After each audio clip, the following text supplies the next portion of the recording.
Um, just two or three quick ones from me, please, Campbell. First of all, it's just an obvious one. We're so close now. How are you feeling? You must be so excited to get in there now and get on with it. Yeah, really excited at the minute. Slowly got a little bit of nerves coming in, but yeah, mainly excited. I'm really confident that I'll put a good performance in. I've been flying in the gym the past few weeks. It's best by a country mile that I've ever looked. So yeah, really confident and excited. Can't wait to get in there. When there is so much excitement and expectation around your big performance, is it important to you to put on a show and make a statement, or is it just get the job done, however that is? Yeah, well, with me being so excited and having a lot of eyes on me, there's that danger of me being a bit overeager to please people. So all I'm going to go in there and do is try and box my best, try and stay as calm as I can, and make sure I impress my dad and Matthew and all my team. So that's my only concern at the minute. Just doing my best and not getting too concerned with things. How are the family? Obviously, the Hattons have enjoyed so many great moments in boxing over the years, and they've been waiting for this moment as well, anxiously. You know, your grandparents, your dad, your uncle, they must all be buzzing. Yeah, everyone's really excited. Bag of nerves as well. My nana, all my grandparents, my mum. I'm sure my dad and Matthew are a little bit as well. But everyone's really excited and they're the same as me. Just really confident that I can go in and put a good performance in. Just a last question from me, please, Campbell. Obviously, as your career has developed, you know, your dad and your family have kept you out of the media spotlight. And in the last few weeks, you're everywhere, huge profile. Everyone's talking about you. When you put the telly on, you're there. How are you enjoying that? And what's it been like to get used to? Yeah, it is something really different than I've ever been used to. Before this, I've never been a big social media person and things like that. So it's a lot to adjust to, but I'm enjoying it. I've always been quite confident and been able to talk rubbish really. So it's not been too hard to adjust to. Well, listen, I'll let somebody else have a go now, but we're all rooting for you. The very best of luck. Nice one, mate. Thanks, Mike. Dominic from BBC Radio Manchester. Do you want to jump in next, please? Cheers, Dan. Campbell, how's it going? Yeah, brilliant. Thanks, mate. How are you? Very well, thank you. So talk to me then. How excited are you? Pro debut on Saturday night. How's it feeling? Yeah, it's feeling very real now. It's we're nearly there. Just can't wait to get out of my room, but it's just really excited to get in there and show everyone what I can do. What's this fight week been like for you then? I know you're in your room at the moment, but I imagine having your first pro debut amongst everything else that's going on with all the regulations and things like that, it must be a lot to take in. Yeah, it is. It's different to any fight week that I've had before, where obviously we're going through a lot of tests and we've got to isolate in the room and a lot of waiting around, where normally I'd like to try and occupy myself a bit, distract myself. So being stuck in my room with nothing to do apart from think about Saturday night, it is getting me really excited, but it is making it feel very real. So when you sit and think about Saturday night, what are you envisioning or what are you imagining happen? Just probably a lot of emotions flying around, really, because we are all me, my team, all my family. We are a mixed emotions at the minute. We nerves, excitement, and confidence, but just trying to keep reminding myself, stay calm.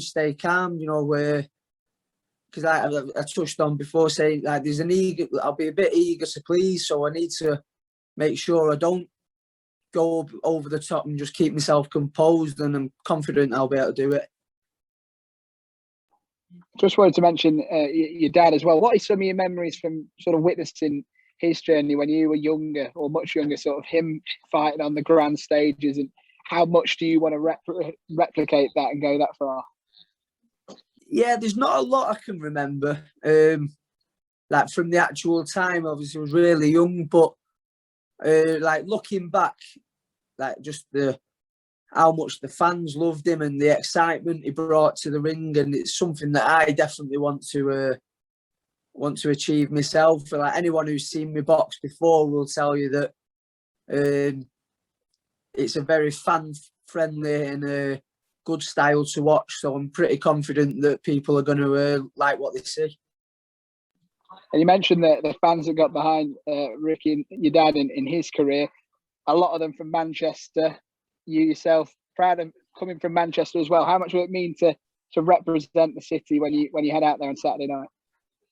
Yeah, I'm very proud to be from Manchester. Obviously, big football fan. I like all my Manchester music, and obviously it's something like growing up. Manchester boxing's always like thrived, so I want to add my name to the list of these fighters that have come from the same city as me, and want to entertain people in the ways they did. And will you be coming out to Blue Moon like your dad? We'll have to wait and see. Giving nothing away. I love it. And just quickly on Manchester City, I know this is a bit off topic, but can they do the quadruple this season? I think it's well doable, to be honest. Like we've pretty much already won the league. I think we're already in a semi-final. And then obviously, I think getting Dortmund in the draw is a tough game, but definitely one I think we should be winning. So I definitely think it's something we're capable of. If anyone can do it, it's us anyway. I love it. Just finally from me, just what's the advice your dad's given you ahead of Saturday? Yes, been everyone's been like, it's been the same advice from both my dad and Matthew. Just stay composed, don't be too eager to please. Like just go in there and do what I do in the gym, and people will be impressed anyway. So don't be like trying to rush things and do too much too soon. Just take me time, and that's been the main thing, really. Nice one, Campbell. Good luck, and hopefully here at Blue Moon soon. Nice one, mate. Thanks, Dominic. If we go to Jeremy Herridges next, please. Hi, Campbell. How you doing? Yeah, good. Thanks, pal. I'm curious. When you decided to turn professional as a boxer, and you have your uncle Matthew as your trainer, what was the decision to kind of have your uncle train you versus your father? Was it based on past relationships with fathers and sons, and maybe it was just better to keep those two worlds separate, or how did you come to that decision? No, it's not. It weren't like that. It was. I'd always trained with them both, and it went really well when I was in the gym with the pair of them. I'd train a few days with my dad, which was always great, and I'd train with Matthew, and it was great as well. It was nothing like any like relationship thing. It's just I'd always done a little bit more with Matthew, which made it a bit more natural to go down that road, and it'd have been like a bit less of an adjustment, and we just the way Matthew trains, we really gel with it. So I think it was just a bit the natural thing to do, really. But no matter who I had in my corner, I wouldn't have been in bad hands, and I still have my dad there to work with and get the advice from. So I've got the best of both worlds, really.